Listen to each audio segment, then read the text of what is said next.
श्रीमन् महागणाधिपतये नमः। वर्णानामार्थ संघानां रसानां छन्दसामपि मंगलानां च कर्तारं वंदे वाणी विनायकौ। कार्य प्रारंभ करने के पूर्व ही गणपति जी और सरस्वती जी को प्रणाम करता हूँ। आज हम गणपति के रूप को समझें ठीक से, इसके बाद उनकी माँ नवरात्रि में कैसे आएंगी, उनका क्या स्वरूप है, यह सब जानेंगे। जय श्री बालकृष्ण।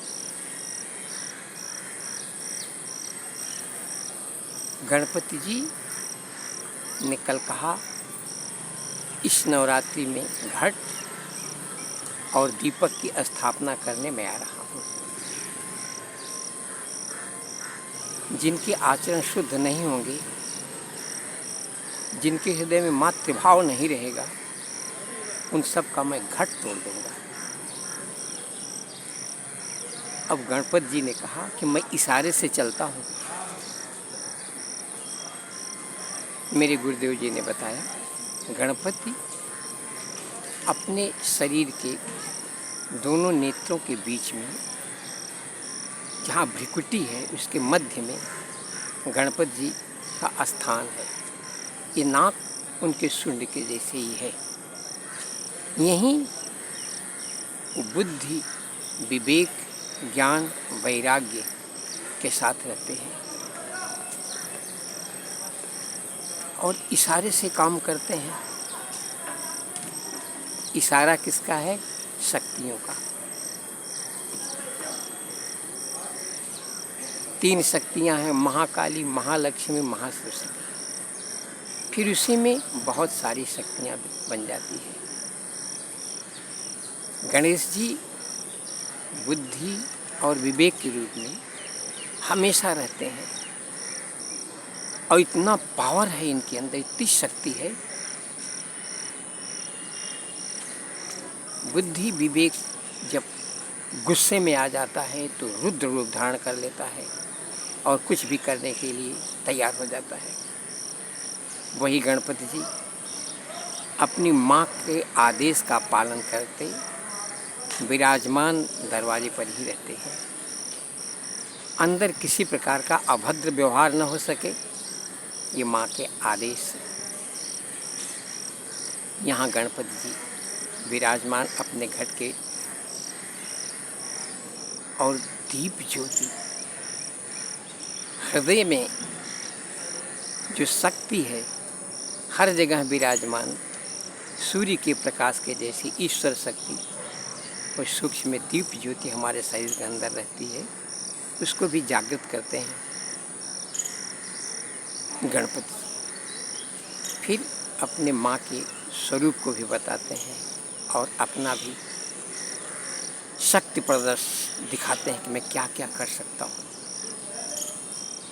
इसी के साथ हम आज ये भी बताएंगे, हमारे पूर्वजों का जाने का समय आ रहा है। जितने भी हमारे पुराण, इतिहास, वेद जो भी हम पढ़ते सुनते चले आ रहे हैं, ये सब हमारे पूर्वज ही हैं, मेरे पितर हैं। विशेषकर पितृपक्ष में गीता का पाठ इसलिए किया जाता है कि हमारी पूरी शरीर के लिए, मेरे सुखी जीवन के लिए हम लोग आनंददाता प्रथम और गुरु के रूप में भी, विश्व गुरु के रूप में जिनको मान्यता मिल चुकी है सब देवताओं से, वे ईश्वर के रूप में भी कहे जाते हैं, कृष्ण जी, वह ज्ञान अर्जुन को दे रहे हैं। पूर्वजों का ये मेरे पूर्वज हैं। पहले इमं विवस्वते चौथे अध्याय में हम लोग पूर्वज को पितृपक्ष में कोई नया काम न करें, इसके लिए कुछ लोग उसको अमंगल मान लेते हैं, परंतु इसी से हमारा जीवन सदा सदा के लिए मजबूत हो जाता है। कल मैंने श्रीमद् भागवत गीता के 14वें और 15वें अध्याय का पाठ किया, जिसमें सूक्ष्म रूप में श्रीमद् भागवत गीता का शास्त्र और श्रीमद् भागवत महापुराण थोड़ा सा दिखाई दे रहा है। पितरों को जाने की पूरी तैयारी दिखाई दे रही है। अब हम आज गीता के 16वें अध्याय का पाठ करेंगे और 17वें अध्याय का पाठ करके 18वें अध्याय में पूर्ण रूप से पितरों को प्रणाम करेंगे और उनके दिए हुए सब ज्ञान को धारण करेंगे।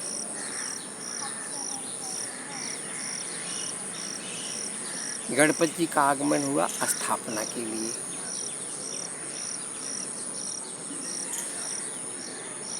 अब हम पूर्वजों के लिए पहले गीता पढ़ते हैं, उसके बाद फिर गणपति और उनकी माताओं के बारे में हमारे गुरुदेव जी के आदेश से कुछ बोलेंगे। जय श्री बालकृष्ण।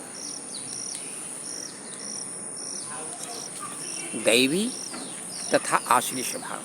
श्री भगवान च अभयम सत्व संसिद्धिर्ज्ञान योग व्यवस्थितिः दानम दमस्य यज्ञस्य स्वाध्यायस्तप आर्जवम् अहिंसा सत्यमक्रोधस्त्यागः शान्तिरपैशनं दयाभूते खलोलुप्तं मार्दमं हीरचापलं तेजः क्षमादिति शौच मद्रोहो नातिमानिता भवन्ति संपदं दैवीमभिजातस्य भारत। भगवान ने कहा, हे भरत पुत्र, निर्भयता, आत्मशुद्धि, आध्यात्मिक ज्ञान,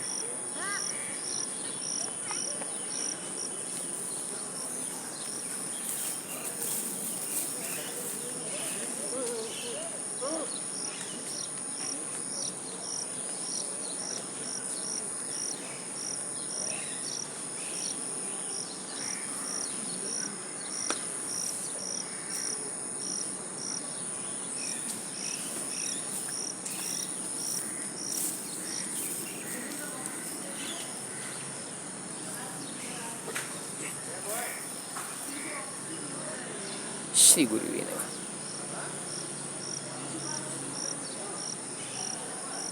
क्षमा। आध्यात्मिक ज्ञान का अनुशीलन, दान, आत्मसंयम, यज्ञ पारायणता, वेदाध्ययन, तपस्या, सरलता, अहिंसा, सत्यता, क्रोध विहीनता, त्याग, शांति, छिद्रान्वेषण में अरुचि, समस्त जीवों पर करुणा, लोभ विहीनता, भद्रता, लज्जा, संकल्प, तेज, क्षमा, धैर्य, पवित्रता, ईर्ष्या तथा सम्मान की अभिलाषा से मुक्ति, ये सारे दिव्य गुण हैं जो दैवी प्रकृति के समय देवतुल्य पुरुषों में पाए जाते हैं। श्रीमद् भागवत गीता के 16वां अध्याय में ये हमारे पितर बता रहे हैं, इतने गुण जिसके अंदर हैं, हमको यहाँ इतने गुण अपने शरीर के अंदर धारण करना है। ये सब देवतुल्य हैं, इनको दैवी प्रकृति कहा जाएगा।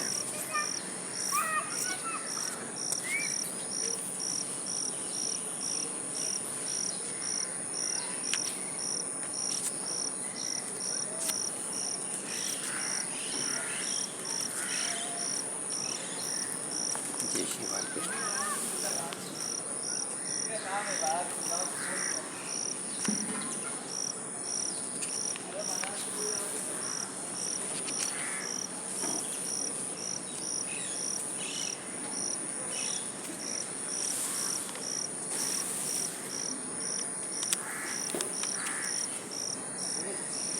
जय श्री बालकृष्ण। गुरुदेव जी क्षमा हो, हम आपके शिष्य हैं, आपके आदेश का पालन कर रहे हैं। ये 3 अध्यायों तक भगवान ने दैवी गुण बताए। अब दंभो दर्पोऽभिमानश्च क्रोधः पारुष्यमेव च अज्ञानं चाभिजातस्य पार्थ संपदमाशुरीम्। हे प्रथापुत्र, दंभ, दर्प, अभिमान, क्रोध, कठोरता तथा अज्ञान ये आसुरी स्वभाव वालों के गुण हैं। इतने में ही वो अपने जीवन को, सबके जीवन को बदलते हैं। इन्हीं को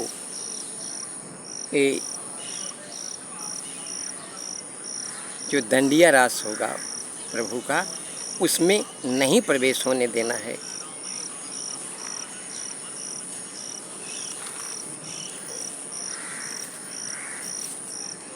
दैवी संपद्दि मोक्षाय निबंधयाशुरीमता मां शुचः संपदम दैवमभिजातो श्री पांडव। दिव्य गुण मोक्ष के लिए अनुकूल है और आसुरी गुण बंधन दिलाने के लिए है। हे पांडुपुत्र, तुम चिंता मत करो, क्योंकि तुम दैवी गुण से युक्त होकर जन्मे हो। द्वौ भूत सर्गे लोकेस्मिन् दैवो आसुर एव च देवो विस्तरशः प्रोक्त आसुरम पार्थ में सुनो। हे पार्थ, इस संसार में सृजति प्राणी दो प्रकार के हैं, दैवी तथा आसुरी। मैं पहले ही विस्तार से तुम्हें दैवी गुण बतला चुका हूँ। अब मुझसे आसुरी गुणों के विषय में सुनो। प्रवृत्तिं च निवृत्तिं च जनान विदुरासुराः न शौचम नापि चाचारो न सत्यम तेखु विद्यते।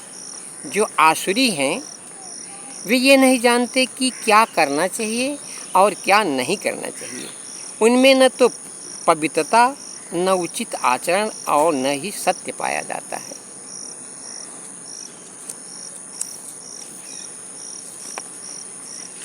इन सब का राष्ट्रमंडल में प्रवेश नहीं है। असत्यम प्रतिष्ठिते जगदाहुरनीश्वरम अपरस्पर संभूतम किमन्यत काम हेतुकम। वे कहते हैं कि यह जगत मिथ्या है, इसका कोई आधार नहीं है और इसका नियमन किसी ईश्वर द्वारा नहीं होता। उनका कहना है कि यह कामेच्छा से उत्पन्न होता है और काम के अतिरिक्त कोई अन्य कारण नहीं है। जिनका ये स्वभाव होता है वो हर समय काम ही उनके लिए सब कुछ है। एताम दिष्टमवस्तभ्य नष्टात्मानोल्पबुद्धयः प्रभवन्त्युग्रकर्माणः क्षयाय जगतो हिताः। ऐसे निष्कर्षों का अनुगमन करते हुए आसुरी लोग, जिन्होंने आत्मज्ञान खो दिए हैं और जो बुद्धिहीन हैं, ऐसे अनुपयोगी एवं भयावह कार्यों में प्रवृत्त होते हैं जो संसार का विनाश करने के लिए होता है। इन लोगों को दांडिया रास में प्रवेश एकदम से वर्जित रहेगा। काममाश्रित दुष्पूरम दंभमान मदान्वितः मोहात् गृहीत्वा सद्ग्रहान् प्रवर्तन्ते शुचिव्रतः। कभी न संतुष्ट होने वाले, काम का आश्रय लेकर तथा गर्व के मद एवं मिथ्या प्रतिष्ठा में डूबे हुए आसुरी लोग इस तरह मोहग्रस्त होकर सदैव क्षण भंगुर वस्तुओं के द्वारा अपवित्र कर्म का व्रत लिए रहते हैं। उनका स्वभाव बन जाता है, नियम बन जाता है कि मैं जहाँ आनंद मिलेगा उसके विरोध में ही खड़ा रहूँगा। चिंताम परिमेजाम च प्रलयांतामुपाश्रिताः कामोपभोग परमा एतावदिति निश्चित आशापाशस्तैर्वृद्धा काम क्रोधपरायणा ईहन्ते काम भोगार्थान मन्यायेनार्थ संचयन। उनका विश्वास है कि इंद्रियों की तुष्टि ही मानव सभ्यता की मूल आवश्यकता है। इस प्रकार मरण काल तक उनको अपार चिंता होती रहती है। वे लाखों इच्छाओं के जाल में बंधकर तथा काम और क्रोध में लीन होकर इंद्रिय तृप्ति के लिए अवैध ढंग से धन संग्रह करते हैं।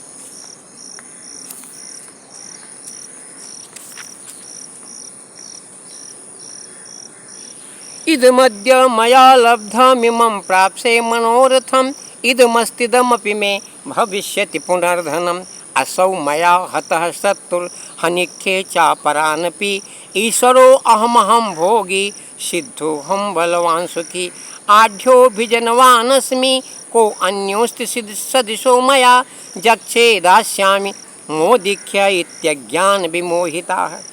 आसुरी व्यक्ति सोचता है कि आज मेरे पास इतना धन है और अपनी योजनाओं से मैं और अधिक धन कमाऊंगा। इस समय मेरे पास इतना है किंतु भविष्य में यह बढ़कर और अधिक हो जाएगा। वह मेरा शत्रु है और मैंने उसे मार दिया और मेरे अन्य शत्रु भी मार दिए जाएंगे। मैं सभी वस्तुओं का स्वामी हूँ, मैं भोक्ता हूँ, सिद्ध शक्तिमान तथा सुखी हूँ। मैं सबसे धनी व्यक्ति हूँ और मेरे आसपास मेरे कुलीन संबंधी है। कोई अन्य मेरे समान शक्तिमान तथा सुखी नहीं है। मैं यज्ञ करूँगा, दान दूंगा और इस तरह आनंद मनाऊंगा। इस प्रकार ऐसे व्यक्ति अज्ञानवश मोहग्रस्त होते रहते हैं। उनका अनुष्ठान भी इसी प्रकार से अभद्र होता है। अनेक चित्त विभ्रांता मोहाजाल समावृता प्रसक्ता काम भोगेषु पतंति नरकेषु च।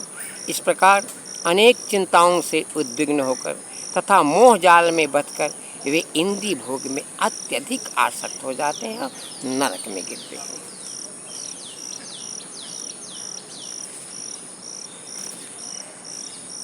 आत्मसंभावितः अस्तब्धाः धनमान मदान्विताः जजन्ते नाम यज्ञस्ते दम्भेना विधिपूर्वकम्।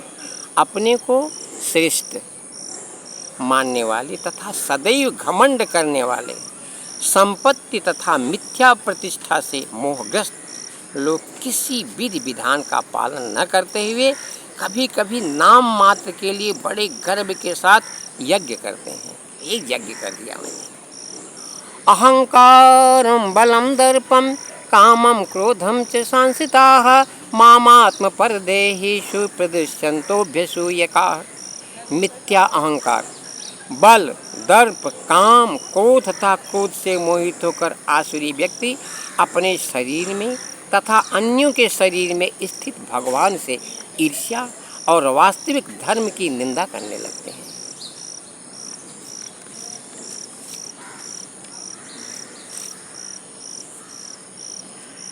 तानहं दिशतः क्रूरान् संसारेषु नराधमान् क्षिपाम्यजस्तमश भानासुरखेखयोनिषु।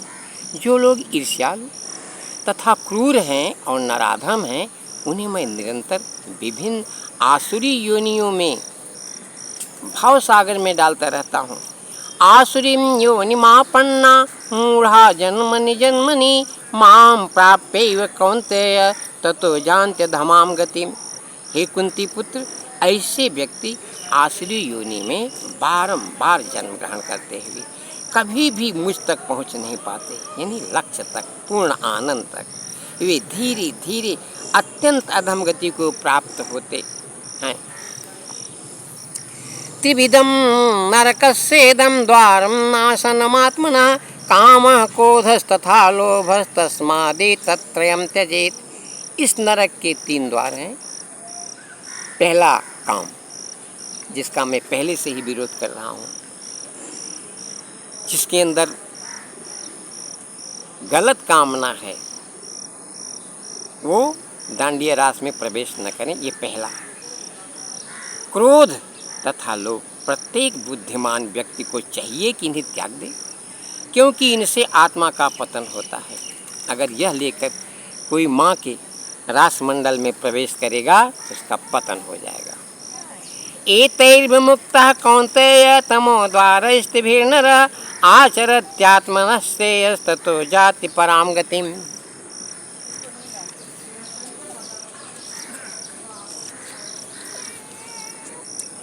हे कुंती पुत्र, जो व्यक्ति इन तीनों नरक द्वार से बच पाता है, वह आत्म साक्षात्कार के लिए कल्याणकारी कार्य करता है और इस प्रकार क्रमशः गति को प्राप्त होता है। जह शास्त्र विधिमुत्सृज्य वर्तते कामकारतः न स सिद्धमवाप्नोति न सुखम न पराम गतिम। जो शास्त्रों के आदेशों की अवहेलना करता है और मनमाने ढंग से कार्य करता है, उसे न तो सिद्धि, न सुख और न ही परम गति की ही प्राप्ति होती है। तस्माच्छास्त्रं प्रमाणं ते कार्याकार्य व्यवस्थितौ ज्ञात्वा शास्त्र विधानोक्तम कर्म कर्तुमिहार्हसि। अतएव मनुष्य को यह जानना चाहिए कि शास्त्रों के विधान के अनुसार क्या कर्तव्य है और क्या अकर्तव्य है।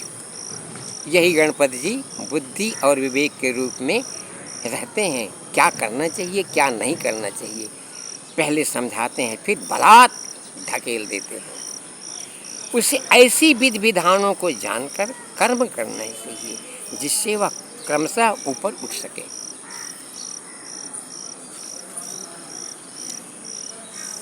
जय श्री बालकृष्ण, श्री गुरुवे नमः।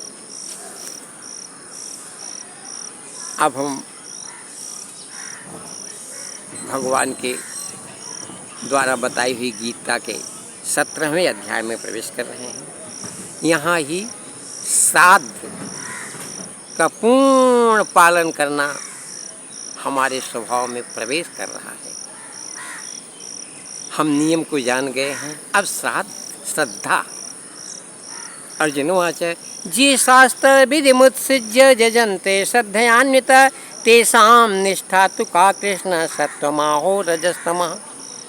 अर्जुन ने कहा, हे कृष्ण, जो लोग शास्त्र के नियमों का पालन न करके अपनी कल्पना के अनुसार पूजा करते हैं, उनकी स्थिति कौन सी है? वे सतोगुणी हैं, रजोगुणी हैं या तमोगुणी हैं?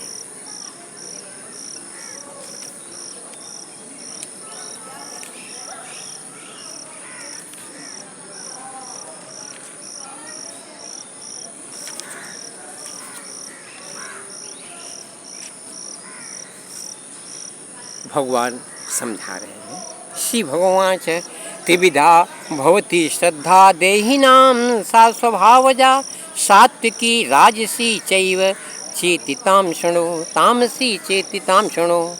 त्रिविधा भवति श्रद्धा देहिनां सा स्वभावजा सात्विकी राजसी चैव तामसी चेतितां शृणु। भगवान ने कहा, देहधारी जीव द्वारा अर्जित गुणों के अनुसार उनकी श्रद्धा 3 प्रकार की हो सकती है, सतोगुणी, रजोगुणी अथवा तमोगुणी। अब इनके विषय में मुझसे सुनो।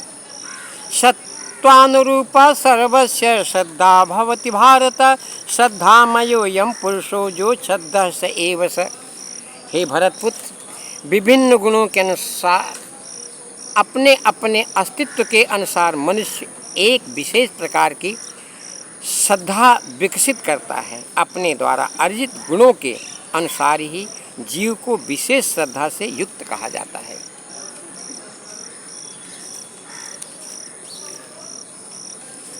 जजन्ते सात्विका देवान् यक्ष रक्षांसि राजसाः प्रेतान् भूतगणांश्चान्ये जजन्ते तामसा जनाः। सतोगुणी व्यक्ति देवताओं को पूजते हैं, रजोगुणी यक्षों व राक्षसों की पूजा करते हैं और तमोगुणी व्यक्ति भूत प्रेतों को पूजते हैं।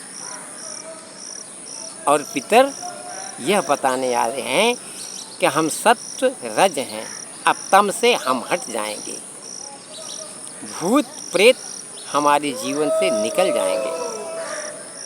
और शास्त्र बीतम घोरम तप्यन्ते जे तपो जनाः दम्भाहंकार संयुक्ता कामराग बलान्विता कर्षयन्तः शरीरस्थं भूतग्रामं चेतसा मां चैवान्तः शरीरस्थं तन्निध्यासुरनिश्चयान्।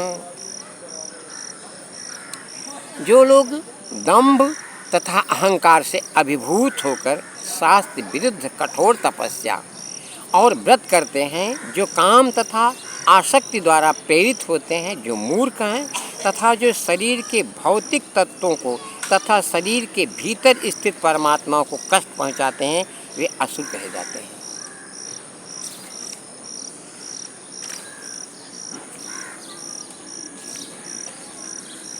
आहारस्तपि सर्वस्य त्रिविधो भवति प्रियः यज्ञस्तपस्तथा दानं तेषां भेदमिमां शृणु।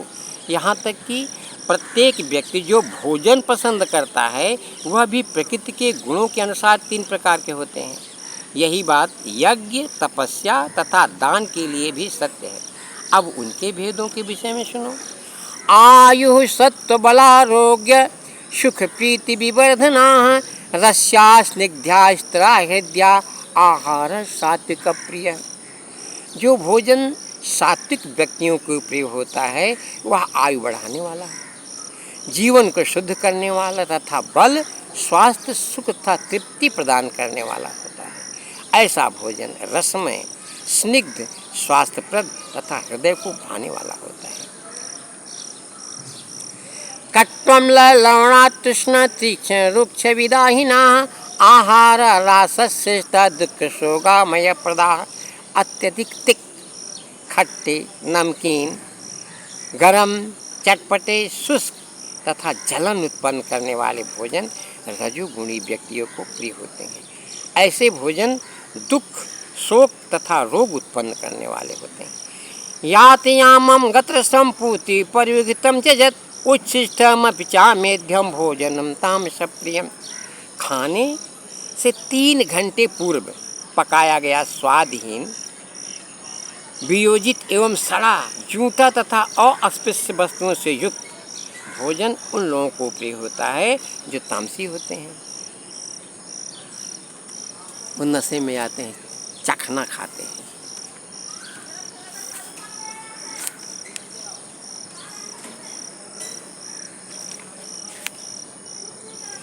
अफलाकांक्षिभिर्यज्ञो विधिर्दिष्टो जयुज्यते जष्टव्यमेवेति मनः समाधाय सात्विक। यज्ञ में वही यज्ञ सात्विक होता है जो शास्त्र के निर्देशानुसार कर्तव्य समझकर उन लोगों के द्वारा किया जाता है जो फल की इच्छा नहीं करते। अभिसंध्या तो फलम दम्भार्थमपि चैव जत इज्जते भरत श्रेष्ठम तम यज्ञम विद्धि राजसम। लेकिन हे भरत श्रेष्ठ, जो यज्ञ किसी भौतिक लाभ के लिए गर्भवश किया जाता है उसे तुम राजसी जानो। विधिहीनम शिष्टान्नम मंत्रहीनम दक्षिणम श्रद्धा विरहितम यज्ञम तामसम परिचक्षते।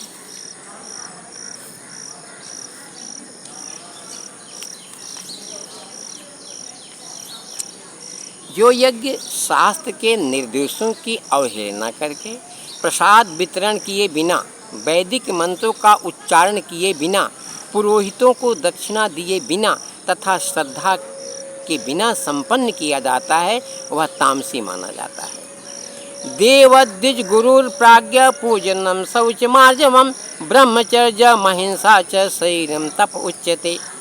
परमेश्वर ब्राह्मणों, गुरु, माता, पिता जैसे गुरुजनों की पूजा करना तथा पवित्रता, सरलता, ब्रह्मचर्य और अहिंसा ही शारीरिक तपस्या है। पूर्व जाते जाते बता के जा रहे हैं। अनुद्वेग करम वाक्यम सत्यम प्रियहितम च जत स्वाध्यायाभ्यसनम चैव वाङ्मयम तपोच्यते। सच्चे भाने वाले, हितकर तथा अन्यों को शुद्ध न करने वाले वाक्य बोलना और वैदिक साहित्य का नियमित पारायण करना यही वाणी की तपस्या है।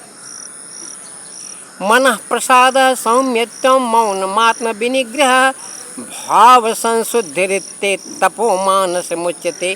तथा संतोष, सरलता, गंभीरता, आत्म संयम एवं जीवन की शुद्धि ये मन की तपस्याएं हैं।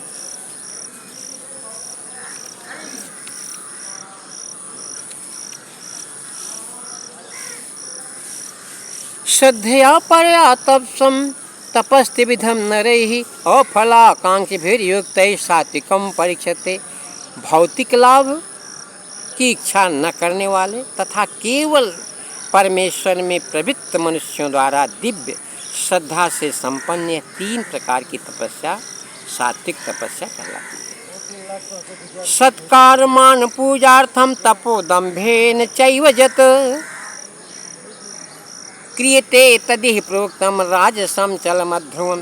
जो तपस्या दंभ पूर्वक तथा सम्मान, सत्कार एवं पूजा कराने के लिए, अपनी पूजा कराने के लिए संपन्न की जाती है वह राजसी रजोगुणी कहलाती है।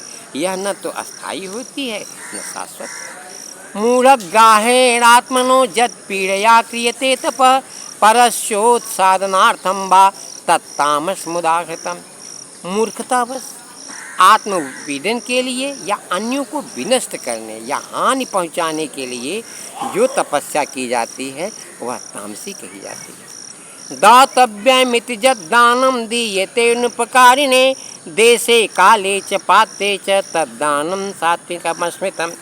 जो दान कर्तव्य समझकर किसी प्रत्युपकार की आशा के बिना समुचित काल तथा स्थान में और योग्य व्यक्ति को दिया जाता है वह सात्विक माना जाता है। जो दान कर्तव्य समझकर किसी प्रत्युपकार की आशा के बिना, किसका ये हमको फल मिलेगा, समुचित काल तथा स्थान में और योग्य व्यक्ति को दिया जाता है वह सात्विक माना जाता है।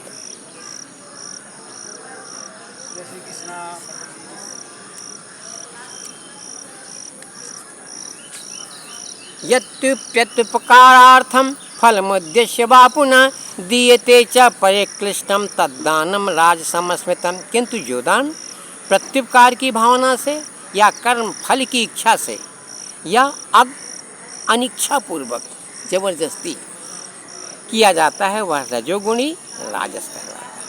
आदेश काले जद्यानम पात्रेभ्यश्च दीयते असकृतमवाज्ञातम तप तामसमुदाहृतम। आदेश काले जद्यान पात्रेभ्यश्च दीयते असत्कृतमवाज्ञातम तत्तामसमुदाहृतम। तथा जो दान किसी अपवित्र स्थान में अनुसूचित समय में किसी अयोग्य व्यक्ति को या बिना समुचित ध्यान तथा आदर से दिया जाता है वह तामसी कहा जाता है। ओम तत्सिदित निर्देशो ब्राह्मणस्ते विधस्पृह ब्राह्मणस्तेन वेदाश्च यज्ञाश्च विहिता पुरा। शिष्ट के आदिकाल से ओम तत्सत ये तीन शब्द परब्रह्म को सूचित करने के लिए प्रयुक्त किए जाते हैं। ये तीनों सांकेतिक अभिव्यक्तियां ब्राह्मणों द्वारा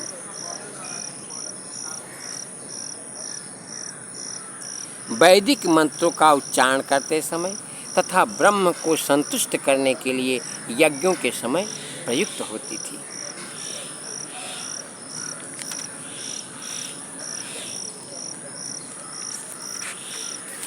तस्मादुमिद्य इत्युदाहृत्य यज्ञदान तपः क्रिया प्रवर्तन्ते विधानोक्ता सततम ब्रह्मवादिनम्। अतएव योगी जन ब्रह्म की प्राप्ति के लिए शास्त्रीय विधि के अनुसार यज्ञ दान तथा तप की समस्त क्रियाओं का शुभारंभ सदैव ओम से करते हैं। तदित्य न विसंध्याय फलम यज्ञ तपः क्रिया दान क्रिया से विविधा क्रियन्ते मोक्षकांक्षी भी। मनुष्य को चाहिए कि कर्म फल की इच्छा किए बिना विधि प्रकार के यज्ञ तप तथा दान को तत् शब्द कहकर संपन्न करे। ऐसी दिव्य क्रियाओं को उद्देश्य भाव बंधन से मुक्त होना है। सद्भावे साधुभावे च सदित्ते तप प्रयुज्यते प्रशस्ते कर्मणि तथा सच्छब्दः पार्थयुज्यते। यज्ञे तपस्दाने च स्थितिः सदिति चोच्यते कर्म चैव तदर्थीयं सदित्येवा विधीयते। परम सत्य भक्तिमय यज्ञ क्या लक्ष्य है? सबसे बड़ा यज्ञ है परम सत्य। उसे सत शब्द से अभिहित किया जाता है। हे पृथापुत्र, ऐसे यज्ञ का संपन्न करता भी सत कहलाता है। जिस प्रकार यज्ञ तप तथा दान के सारे कर्म भी जो परम पुरुष को प्रसन्न करने के लिए संपन्न किए जाते हैं वे सत हैं। अश्रद्धया हुतम दत्तम तपस्तम कृतम च यत् असदित्युच्यते पार्थ न च तत्प्रेत्यनो इह। अश्रद्धया हुतम दत्तम तपस्तप कृतम च यत् असदित्युच्यते पार्थ न च तत्प्रेत्यनो इह। हे पार्थ, श्रद्धा के बिना यज्ञ दान या तप के रूप में जो भी किया जाता है वह नश्वर है, वह असत कहलाता है और इस जन्म तथा अगले जन्म दोनों में ही व्यर्थ हो जाता है।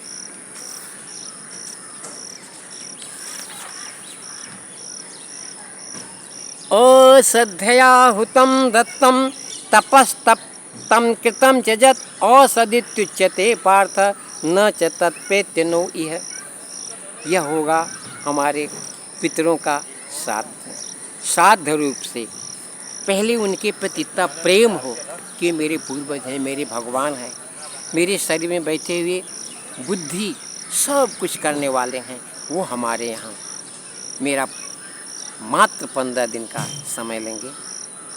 मैं उनमें विधि विधान के हिसाब से जो शास्त्रों में लिखा गया है, अच्छे ब्राह्मणों के द्वारा मंत्र से श्रद्धा युक्त होकर उनकी सेवा करूँगा। ये हम लोगों का आज श्रीमद् भागवत गीता के 17वें अध्याय का पाठ श्रवण किया हमने। इस श्रद्धा के विभाग का पाठ है और फिर 18वें अध्याय का पाठ करेंगे हम लोग। जय श्री बालाकृष्ण।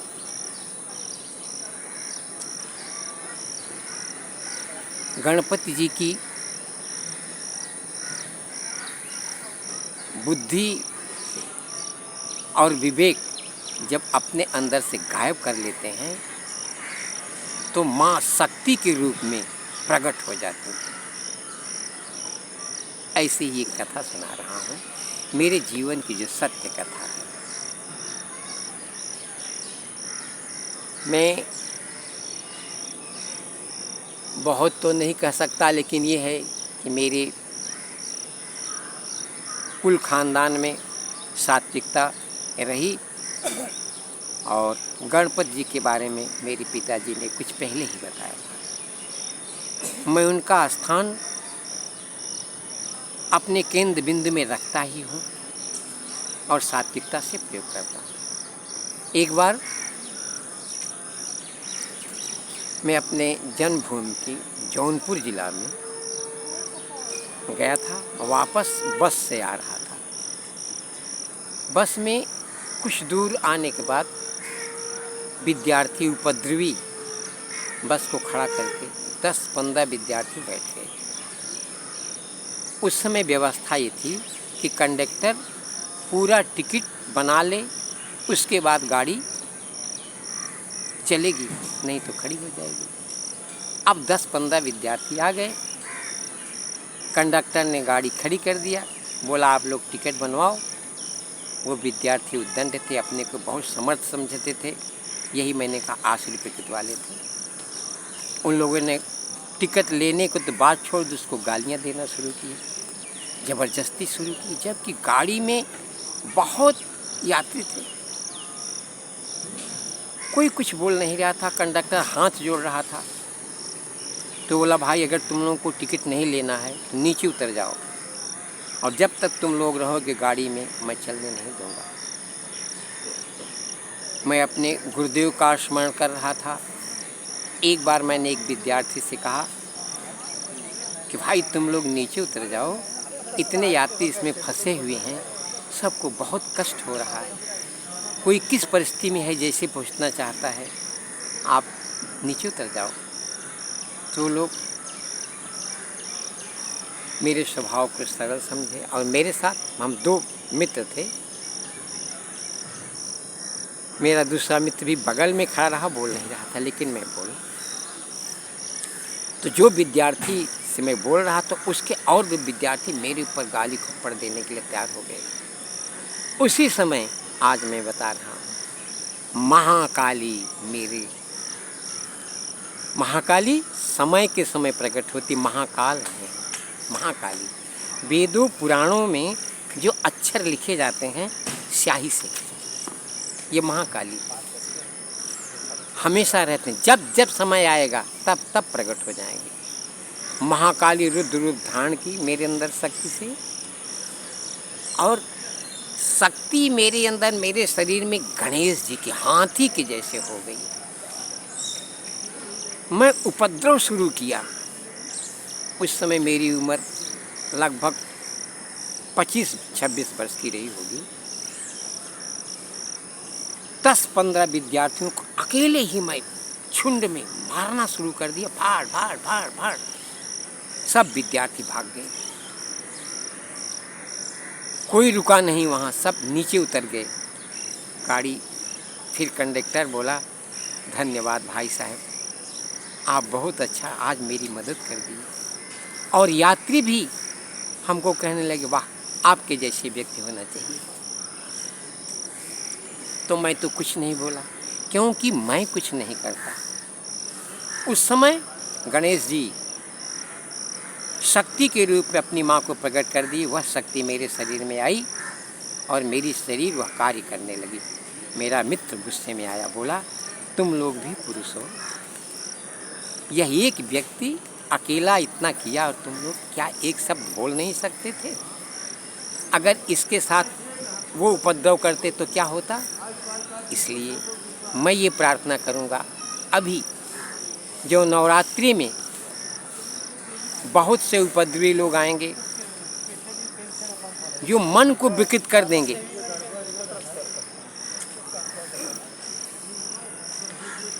और माँ का जो प्रेम है पुत्र जैसा, भावनाएं निर्मल हैं, उस समय उसमें क्रोध पैदा होगा, विनाश करने के लिए माँ शक्ति रूप धारण करेगी। इसलिए गणेश जी का ये वचन है कि उपद्रवी व्यक्ति, जिनका मन जिसके बस में नहीं है, कामी पुरुष दंडिया रास में प्रवेश न करें, नहीं तो मैं इनके घट को फोड़ दूंगा। जय श्री बालकृष्ण, जय श्री बालकृष्ण, श्री कृष्ण शरणम।